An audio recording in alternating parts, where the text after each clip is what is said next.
부활절인데 부활절에 해마다 부활절이면 무슨 설교를 해야 될까? 똑같은 본문을 가지고 여러 가지 다양한 그 의미로 이야기를 했는데 오늘은 십자가 사건을 좀 이야기했으면 좋겠다 생각이 됩니다.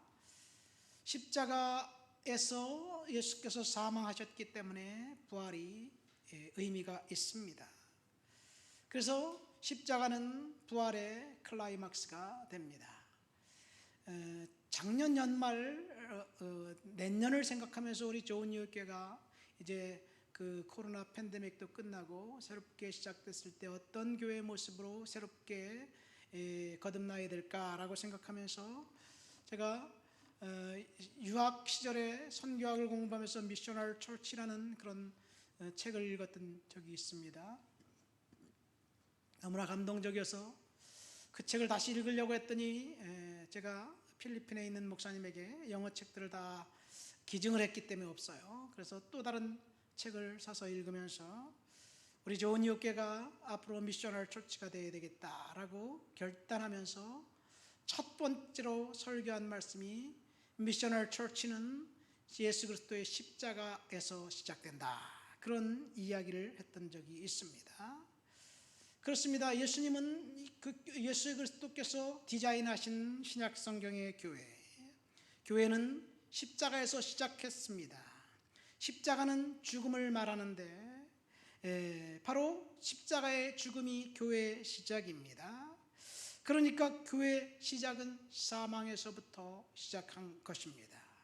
사람들은 죽음이 끝이라고 생각하지만 성경은 죽음은 또 다른 시작이고 부활이라고 이야기하고 있습니다. 그러니까 십자가는 죽음이 아니라 생명이고 다시 시작인 것이죠.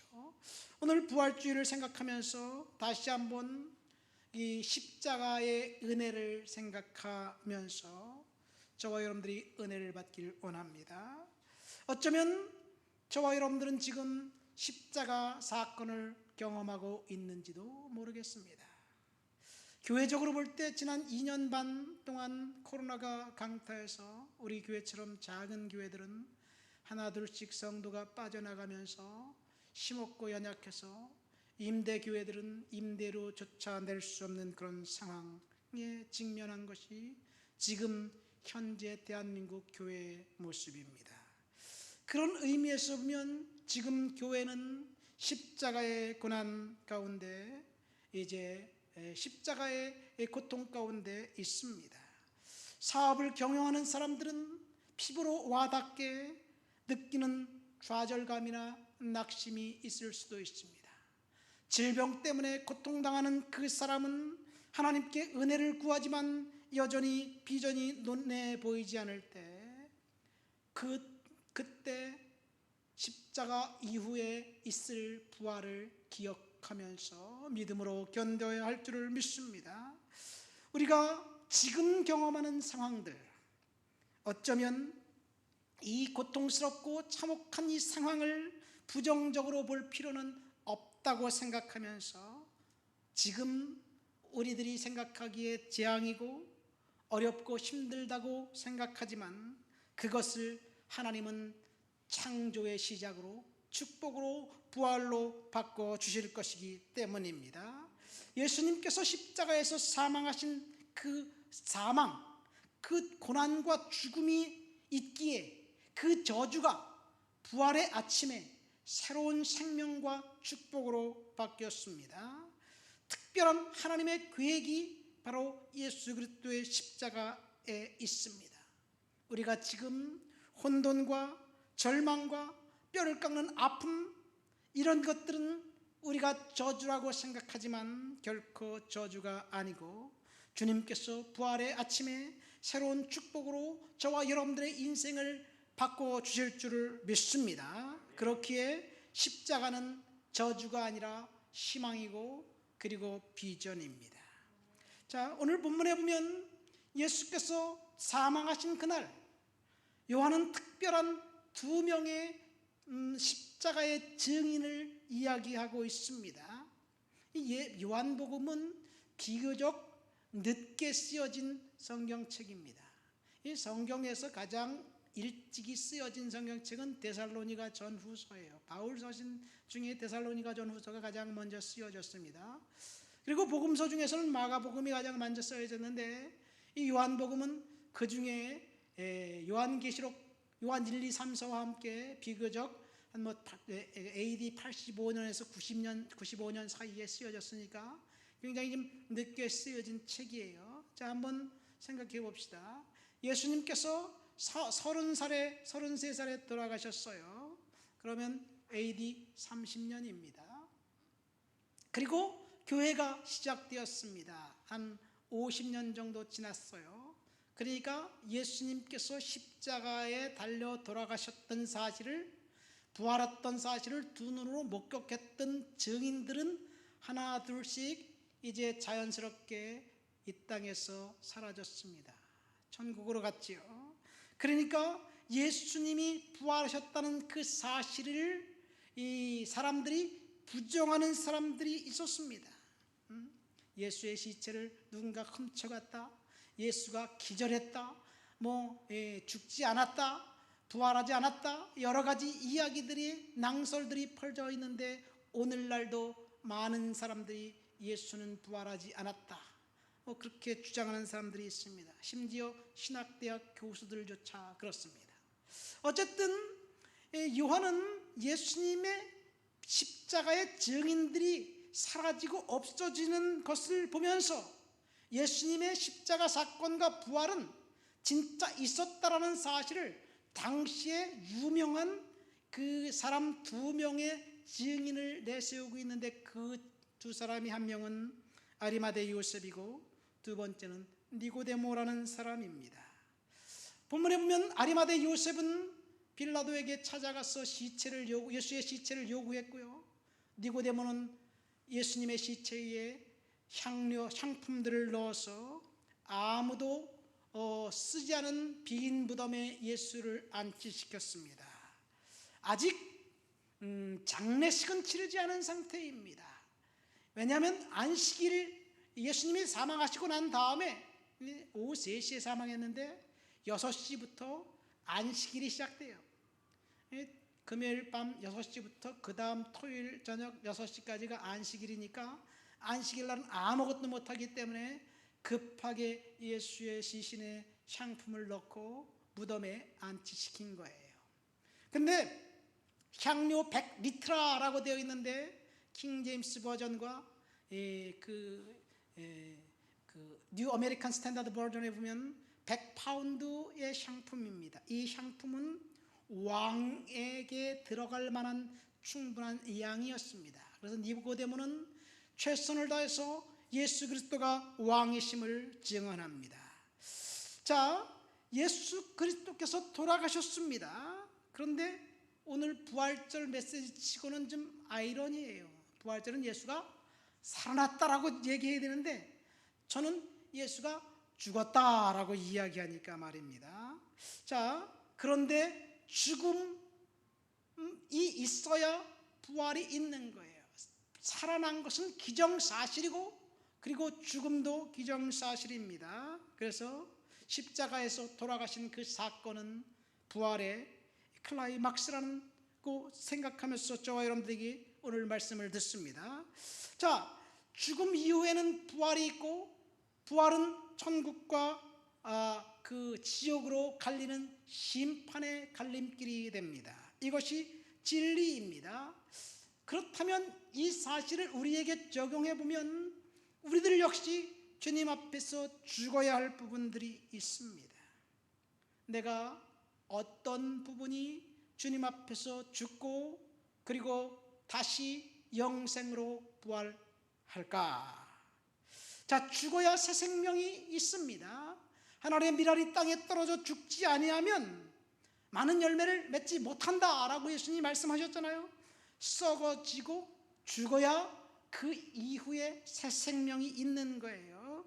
반드시 죽어야 새 생명을 얻게 됩니다. 그렇다면 저와 여러분들이 버리고 거부해야 할 것들, 죽어야 할 것들이 무엇인가? 오늘 본문 니고데모와 아리마대 사람 요셉을 통해서 두 가지를 생각해 볼 거예요. 내가 죽고 내 안에서 그리스도께서 살아날 때 저와 여러분들의 인생은 하나님의 손에 붙잡힌 그런 축복된 인생이 될 줄 믿습니다. 내가 죽지 않으면 우리는 결코 하나님 앞에 살아날 수가 없습니다. 그렇다면 먼저 죽음이라는 것은 무엇일까요? 성경에서 이야기하는 천국은 죽음 이후 사람들이 죽어야 갈 다른 차원의 공간을 의미합니다. 물론 제가 천국은 죽은 다음에 갈 공간이라는 이야기를 그렇게 많이 하진 않았어요. 천국은 사실은 그 신학적으로 보면, 성경에서 가르치는 것을 보면 now와 not yet, 지금과 아직이라는 그런 단어로 묘사될 수 있습니다. 우리가 예수 그리스도의 은혜 안에 살고 있는 지금 우리가 천국의 백성이 되고, 그리고 나중에 우리가 죽어가면 천국의 또 다른 곳으로 가게 될 것입니다. 자, 죽음 이후에 갈 천국에 대해서 우리 한번 생각해 볼까요? 이 어머니 태 속에 있는 그 임신된 수태된 아이 태아를 생각해 보면 죽음과 천국에 대해서 명확한 그림이 보여줍니다. 자, 어머니 뱃속에 두 개의 작은 세포가 이제 우연히 만납니다. 이 난자와 정자가 만나지요. 아주 현미경으로 봐도 볼 수 없는 그런 작은 그것들이 만나서, 그리고 거기에서 이제 자라가기 시작합니다. 수없이 작았던 태아가 믿기지 않을 정도로 성장합니다. 가장 완벽한 장소가 바로 그것입니다. 24시간 풀 서비스, 완벽한 룸 서비스를 제공받고요. 그리고 온도도 최적의 조건입니다. 그 조건에서, 가장 이상적인 조건에서 태아가 자라기 시작합니다. 약 38주 정도가 지나면 이제 분리라는 정신적 외상이 일어납니다. 태아는 자신이 보호받고 영양을 공급받았던, 그래서 그 안전한 그곳을 어느 날 갑자기 정든 고향을 떠나 낯설고 문선 타향으로 갈 수밖에 없는 그런 상황에 내몰리게 됩니다. 그런데 인간은 그런 상황을 탄생이라고 부릅니다. 그러니까 죽음과 탄생은 동전의 양면과 같습니다. 한 세상에서 죽고 다른 세상에서 태어나는 것이, 이것이 천국이고 이것이 죽음이고 생명입니다. 인생은 한 세상에서 죽고 다른 세상에서 태어나는 것의 연속입니다. 저와 여러분들이 어린 시절 소꿉놀이 하는 그 세상에서 죽고 초등학교 세상으로 태어납니다. 엉금엉금 기어다니던 세상에서 죽고 두 발로 일어서 뛰어다니는 세상으로 태어납니다. 초등학교 세상에서 죽고 중등학교 세상으로 태어납니다. 이렇게 계속해서 한 세상에서 죽고 다른 세상에서 태어나는 것이 인생입니다. 그러니까 우리가 지금 경험하는 그 어떤 환경과 상황일지라도 그것이 이 출구임과 동시에 입구가 되기도 합니다. 무엇으로부터 빠져나와서 무엇으로부터 들어가는 거예요. 이것이 예수 그리스도께서 십자가에서 죽고 새 생명으로 태어난 것과 동일합니다. 그러니까 우리는 무엇인가로부터 반드시 죽어야 하고 그 죽음 이후에 생명, 새 생명의 부활이 있습니다. 자, 그렇다면 우리가 무엇에 죽어야 할까요? 우리가 지금 천국에 대한 이야기를 하지만 천국의 이야기를 조금만 더 해볼까요? 사실 천국은 우리가 아직 경험할 수 없고 갔다 온 사람이 없었기 때문에 성경에서 말하는 것이 진리라고 믿지만 그것이 진리인지 아닌지 우리는 모릅니다. 확률적으로 볼 때는 예스와 노 약 50%의 확률이 있습니다. 사실인지 아닌지. 사실로 믿는 사람이 있는 반면 그렇지 않고 믿지 않는 사람도 있습니다. 자, 특별히 동양 문화권, 중국을 비롯한 동양 문화권에 살고 있는 사람들은 사실은 사후 천국에 대해서 별 관심이 없었습니다. 우리 조상들도 마찬가지예요. 우리가 지금 기독교 문화 가운데 살기 때문에 천국, 지옥을 이야기하고 불교 문화권에 살고 있기 때문에 극락 세상과 그 다음에 지옥을 이야기하고 알지만 그 전에 우리 조상들은 원래 천국과 지옥 그것에 대해서 관심이 없었습니다. 자, 공자의 제자인 게로가 어느 날 스승님께 물어봅니다. 스승님, 한 가지 질문이 있는데 사람이 죽으면 어디로 가지요? 그렇게 질문한 거예요. 그러니까 공자님이 뭐라고 대답했을까요? 야 이놈아, 내가 사는 것도 모르는데 어떻게 죽는 다음을 아느냐? 이것이 동양의 도교 사상입니다. 이 중국의 도교 사상은 그 민간 신앙이 그 저 밑바닥 뿌리에 나와 있습니다. 제가 유학 시절 비교 종교학을 공부하면서 과목을 공부하면서 이 그 힌두교 템플, 그 다음에 이슬람 모스크, 유대교 회당, 그리고 우리들은 잘 알지 못하는 시크교라는 종교가 있습니다. 시크교 템플에 갔었어요. 이 시크교는 1500년대 그 종교개혁 그 당시 그 어간쯤에 나낙이라는 인도의 아주 유명한 그 깨달은 사람이 힌두교, 이슬람, 기독교 이 세 종교를 짬뽕해서 만든 종교가 이 그 시크교예요. 이 캐나다 밴쿠버 가면 시크교 템플이 굉장히 많아요. 시크교 템플에서 그 제사장, 우리말로 하면 교회로 말하면 목사가 거기는 구루라고 부릅니다. 이슬람에서는 이맘이라고 부르고 유대교에서는 뭐 랍비라고 부르고 뭐 이렇게.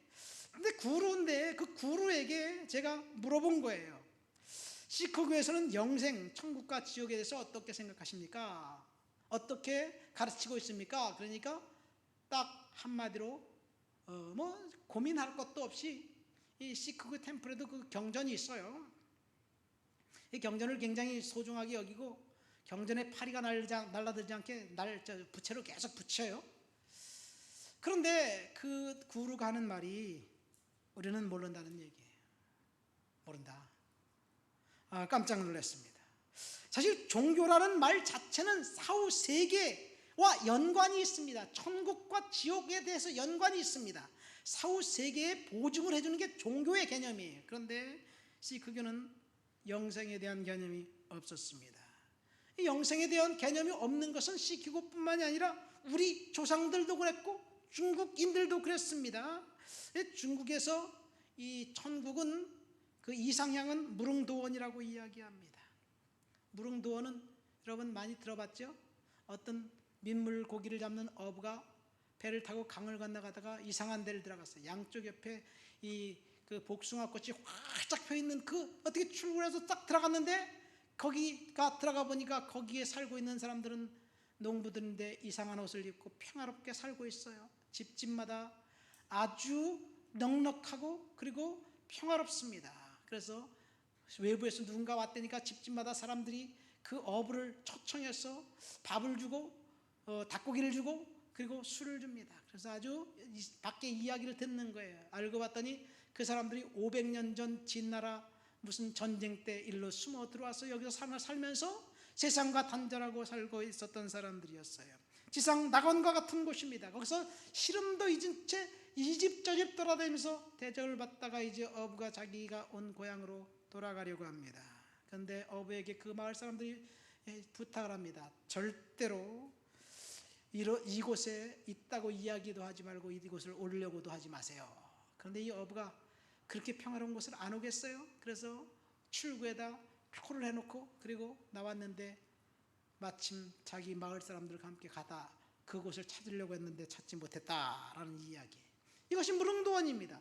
중국인들이 이야기하는 무릉도원, 신선이 살고 있는 아름다운 곳인데 그곳은 죽고 난 다음에 가는 곳이 아니라 이 땅 어딘가에 있는 우리가 찾지 못한 그곳을 이야기합니다. 자, 중요한 것은 사람들이 어찌 생각하든지 간에 우리가 믿든지 믿지 않든지 영생과 부활과 심판은 있습니다. 믿으면 있고 믿지 않으면 없는 것이 아니에요.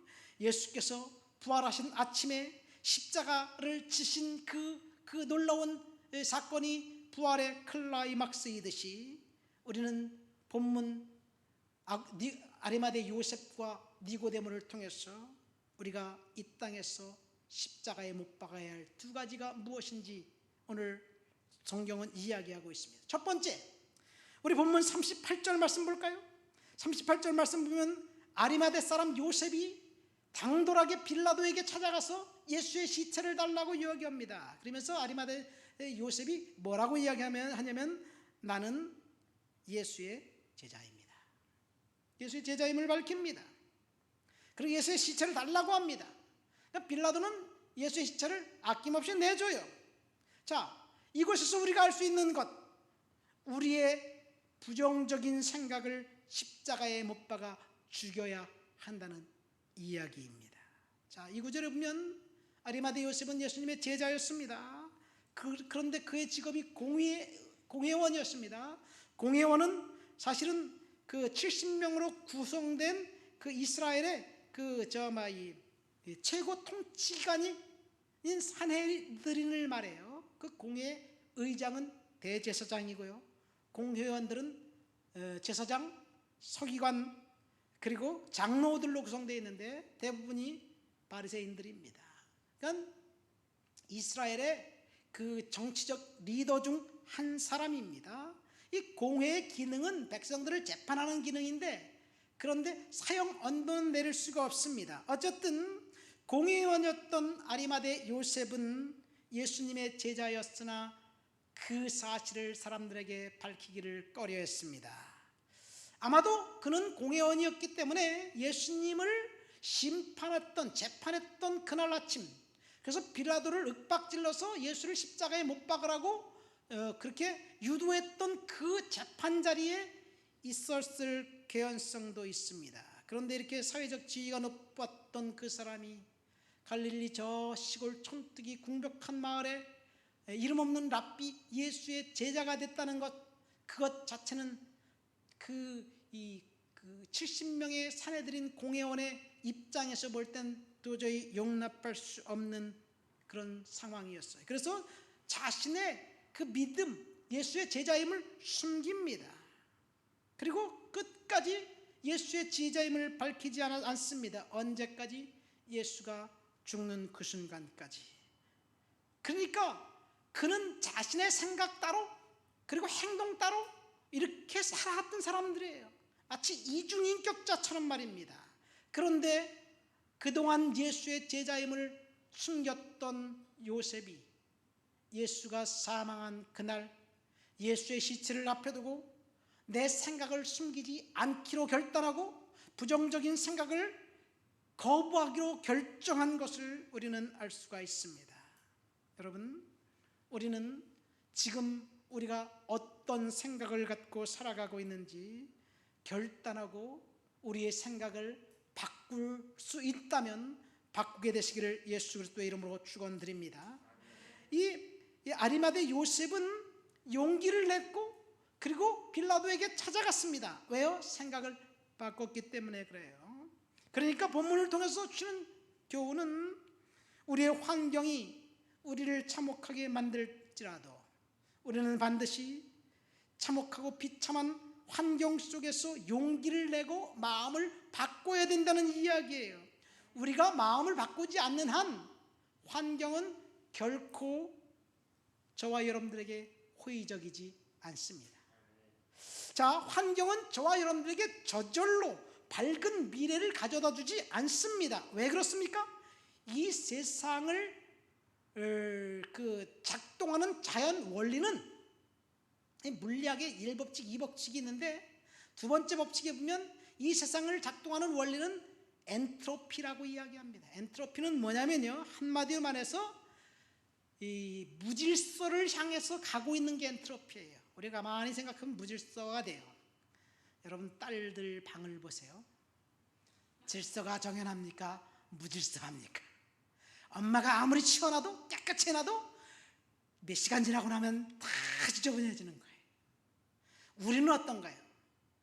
제가 젊었을 때 멋있고 아름다운 것 같지만 시간이 지나면 쭈글쭈글 얼굴이 쭈글쭈글해지고 그 다음에 피부가 노화되고 흰머리가 생기고 그리고 늙어서 점점 나빠지는 거예요. 모든 이 세상의 원리가 다 그래요.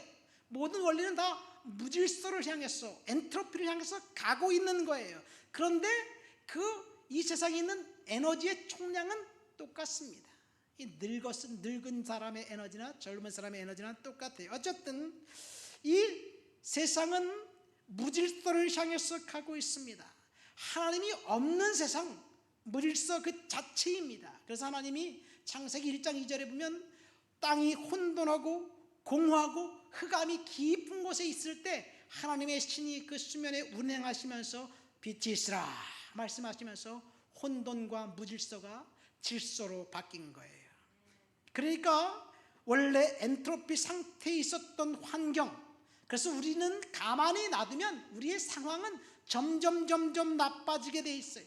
우리가 마음을 바꾸지 않는다면 우리에게 하나님이 공짜로 축복을 해주실 일이 전혀 없습니다.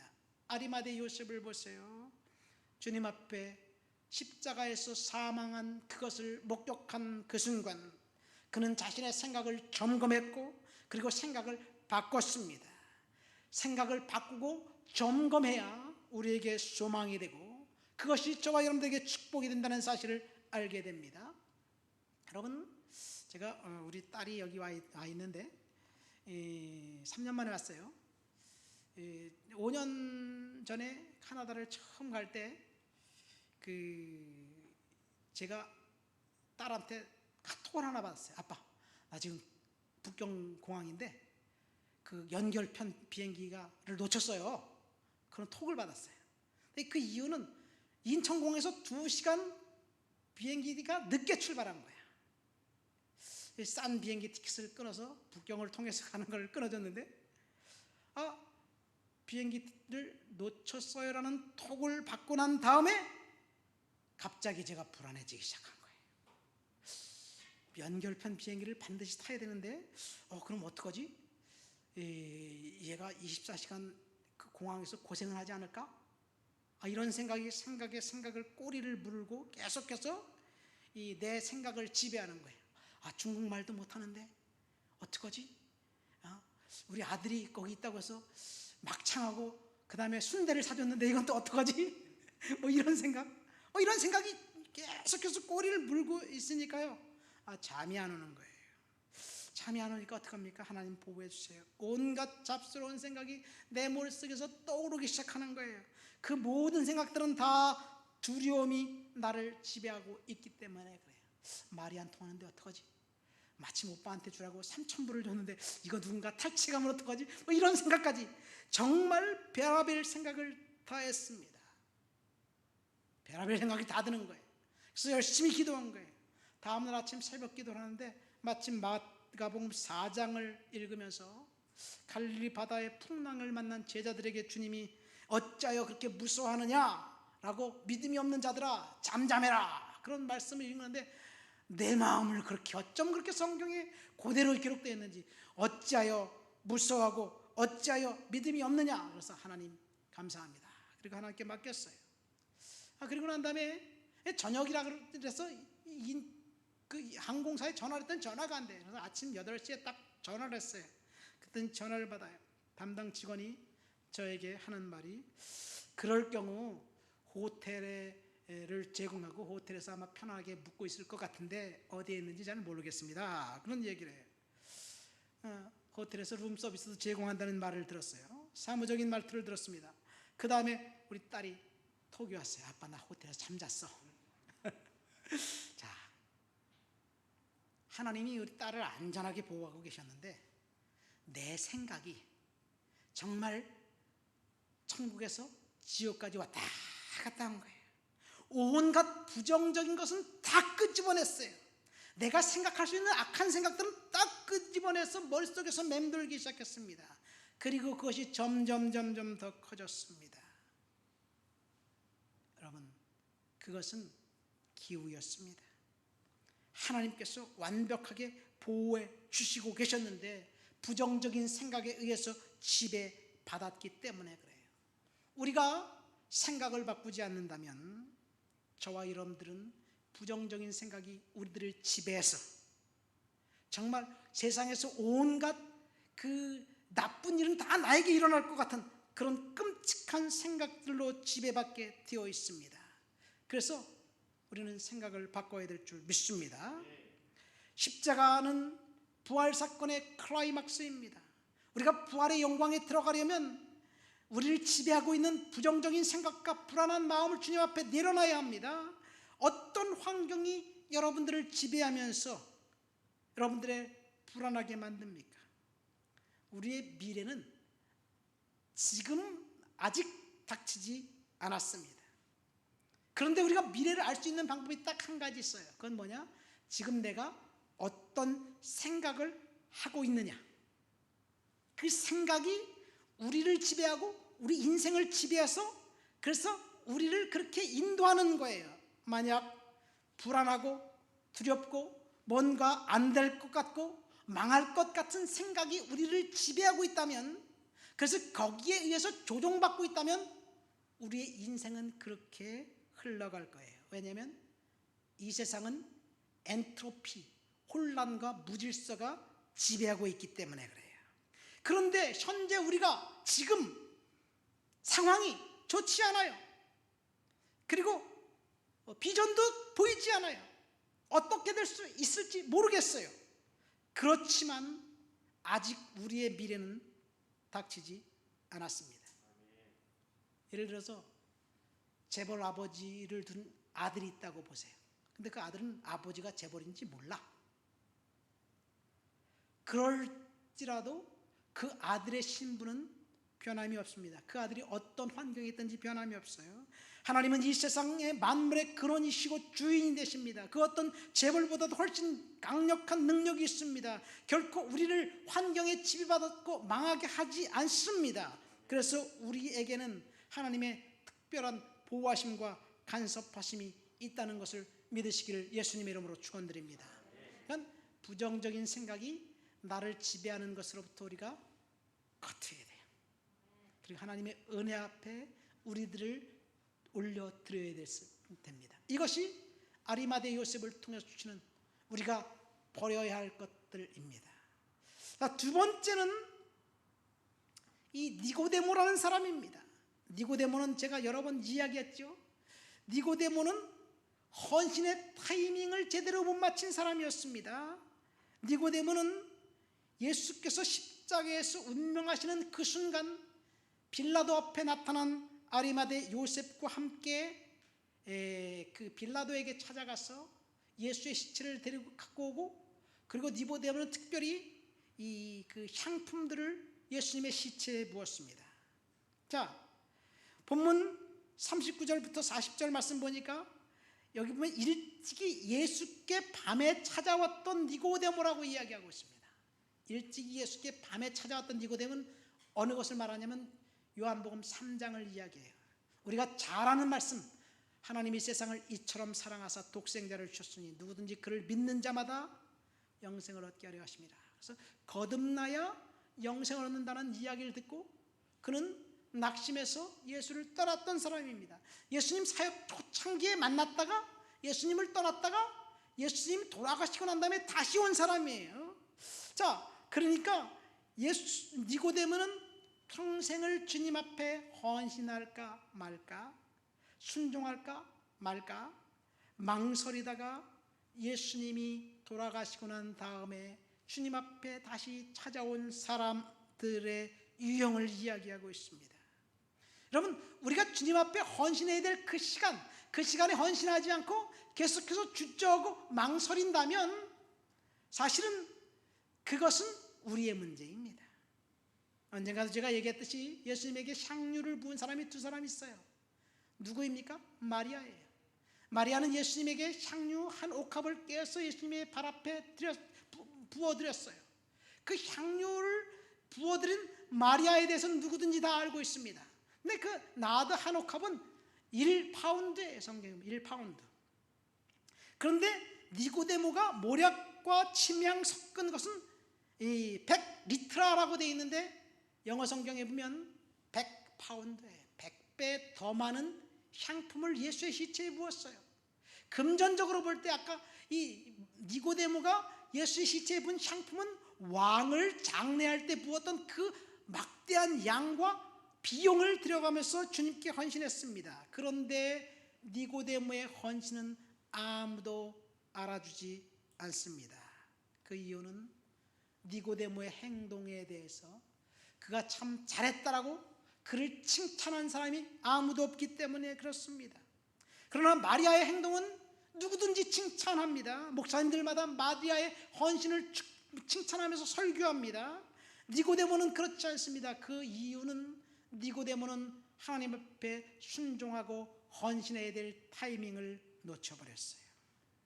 여러분, 우리가 하나님 앞에 헌신할 타이밍을 놓친다면 축복은 다른 사람들에게 빼앗길 것이에요. 그러나 니고데모는 또다시 주님 앞에 나왔습니다. 여러분, 우리들이 무엇에 의해서 살아가고 있습니까? 이 목적을 이끄는 삶이라는 책을 쓴 릭 워렌 목사님이 당신은 무엇에 이끌려 삶을 살아가는가라는 질문합니다. What drives your life? 이렇게 질문합니다. 무엇이 당신을 이끄는가? 그러니까 그 목사님이 이렇게 보니까 사람들을 이끄는 것이, 사람들의 인생을 지배하는 것이 대략 5개가 있다고 이야기합니다. 첫 번째, 죄의식에 의해서 소심하고 비참하고 수치와 후회 가운데 살아가는 사람들을 보게 됩니다. 두 번째는 원한과 분노의 쓴뿌리가 지배하면 절망 가운데 살아가고 있다는 이야기예요. 세 번째는 사람들은 두려움에 의해서 살아간다는 이야기예요. 이 두려움은 사실은 그 충격적인 경험, 비현실적인 기대, 엄격한 가정 환경 여러 가지를 통해서 두려움이 오지만, 두려움은 또 이렇게 보니까 유전적인 요인도 있다 그래요. 누군가가 두려워하는 그런 마음이 있으면 자식들에게 또 물러가기도 한다고 그러더라고요. 자, 그런데 제가 여기서 말씀드리고 싶은 것은 4번째와 5번째입니다. 많은 사람들은 물질에 이끌려서 살아간다는 거예요. 그러니까 인생의 목적이 오직 물질과 돈이라는 이야기입니다. 다른 말로 사람들이 돈에 이끌려서 살아간다면 그 돈을 얻고자 하는 욕구가 삶의 목표가 되어서 이 욕구를 통해서 돈을 많이 벌면 행복해지고 더 중요하고 더 안전해질 것 같지만 아니라는 이야기예요. 지금 니고데모는 그의 인생을 지배했던 것이 무엇이었을까? 탐욕과 죄가 여전히 도사리고 있어서 예수님의 부르심에 이 아멘으로 응답할 수 없는 그런 상황이 아니었는가 생각됩니다. 여러분, 우리들을 이끌고 있는 것이 무엇일까요? 내가 주님의 은혜 아래 살아간다면, 주님의 은혜가 우리 인생을 이끈다면 헌신할 때 헌신할 수 있을 거예요. 그러나 물질과 돈과 탐욕이 우리를 지배한다면 정말 하나님 앞에 헌신해야 될 그 순간 내가 갖고 있는 것이 너무 아까워서 헌신하지 못하는 그런 어리석음을 범하지 않을까 생각됩니다. 그러니까 저와 여러분들이 주님의 은혜가 우리의 삶을 이끌게 만들어야 될 줄 믿습니다. 말씀 맺습니다. 오늘 저는 십자가는 부활의 클라이막스라는 제목을 가지고 아리마대 요셉과 니고데모라는 두 사람의 이야기를 통해서 은혜를 받았습니다. 첫 번째, 아리마대 요셉을 통해서 저와 여러분들에게 주는 교훈이 무엇입니까? 무엇이 우리의 생각을 지배하고 있는가? 그 지배하고 있는 생각을 반드시 주님 앞에서 점검하고 바꾸라는 이야기예요. 니고데모를 통해서 주시는 말씀은 하나님 앞에 헌신할 타이밍을 놓치지 말라는 이야기입니다. 예수님께서 십자가에서 운명하셨고, 십자가에서 운명하신 것은 분명 저주였는데 그 저주를 하나님은 축복과 은혜로 바꾸셨습니다. 지금 우리들에게서 일어나는 그 어떤 일이든지 나쁜 일들 혹은 처참하고 황당한 일들이 우리들에게 있을지라도 하나님 앞에서 그것은 저주가 아니라 하나님이 그것을 축복으로 만드신다는 사실, 그 사실을 믿고 부정적인 생각이 여러분들을 지배하지 못하도록 날마다 은혜 안에 살기를 예수님의 이름으로 축원드립니다. 이 말씀을 생각하면서 다 같이 통성으로 기도합니다. 하나님, 내 생각을 주님 지배해 주셔서 믿음으로 살아갈 수 있도록 도와주옵소서. 기도합니다. 하나님 아버지, 감사합니다. 오늘도 주님의 능력과 은혜 가운데 살아갈 수 있도록 도우시고 지키시고 역사하셔서 감사드립니다. 믿음으로 살아갈 수 있도록 도와주시옵시고 능력으로 살아갈 수 있도록 주여 도와주옵시고 권능으로 채워주옵시고 지켜주옵시고 역사하여 주시옵소서. 하나님 도와주시옵소서. 은혜를 허락해 주시옵소서. 내 생각을 바꾸고 내 계획을 주님 앞에 점검할 수 있도록 주여 도와주시옵소서. 내가 지금 경험하고 있는 것들은 하나님께서 허락하신 놀라운 은혜와 축복의 아버지 시발점임을 믿고 믿음으로 살아갈 수 있도록 주여 도와주시옵소서. 주를 높여드리고 주를 찬양하고 주를 예배합니다. 예수님의 이름으로 기도합니다.